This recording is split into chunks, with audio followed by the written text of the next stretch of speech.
हाय मेरे दोस्त, आज जो है हम समांतर श्रेणी यानी कि एपी बताने वाले हैं। तो चलिए देखते हैं हम एपी कैसे बना सकते हैं। एपी का फार्मूला जो है ये एपी का जो है क्वेश्चन को कैसे हम हल कर सकते हैं। तो हम सबसे पहले स्टार्टिंग से लेकर चलते हैं कि एपी जो है किस प्रकार से लिख सकते हैं हम। तो यहाँ से हो जाएगा एपी इक्वल टू, ये एपी बनता कैसे है, तो ये बनता है टर्म 1, टर्म 2, टर्म 3, यानी पहला पद, दूसरा पद, तीसरा पद, चौथा पद, डॉट डॉट डॉट और भी पद हो सकते हैं। यहाँ से हो जाएगा टीएन, यानी एनवा पद भी इसको कहते हैं।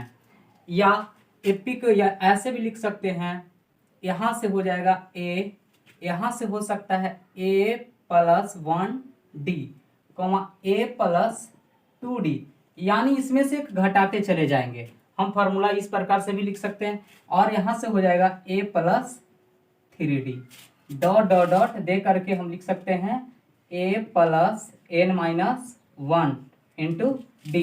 टोटल में से एक घटा था, इसलिए वहां पे भी हम एक घटा दिए हैं। तो इस प्रकार से एपी लिखा जा सकता है। तो यहाँ से हम क्या कर सकते हैं कि किसी भी क्वेश्चन, कोई भी क्वेश्चन अगर जो दिया जाए तो उसको हम कैसे पता कर सकते हैं कि एपी में है या तो नहीं है। तो यहाँ से हम इसके लिए ये काम करते हैं। तो यहाँ से क्या करेंगे, T2 माइनस T1 यानी जांच करेंगे। T2 माइनस T1 यानी घटा देंगे, T2 में से T1 को घटा देंगे। उसके बाद जो है और भी आगे बढ़ेंगे, T3 में से T2 को घटा देंगे, या T4 में से T3 को घटा देंगे।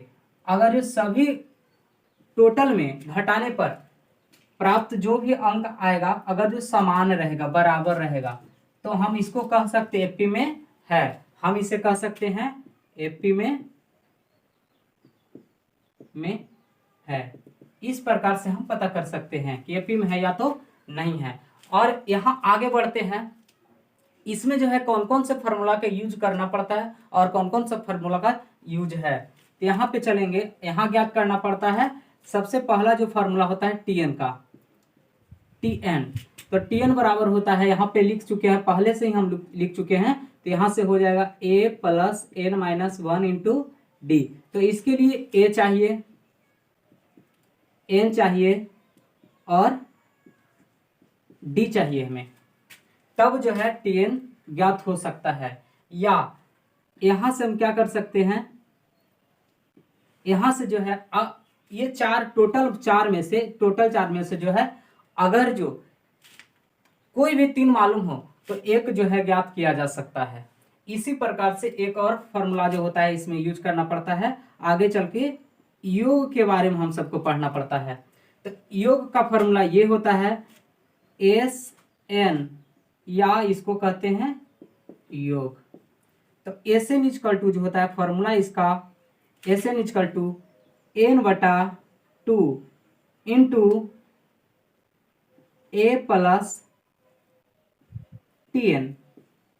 ये या यहां से कह सकते हैं, या एक फॉर्मूला और भी होता है इसका, एस एन इक्वल टू यहीं से जो है आगे बढ़ जाता है एन बटा 2 इंटू ए प्लस, अब टीएन का फॉर्मूला जो है यहाँ पर है वो लिखा हुआ है हम सभी के पास।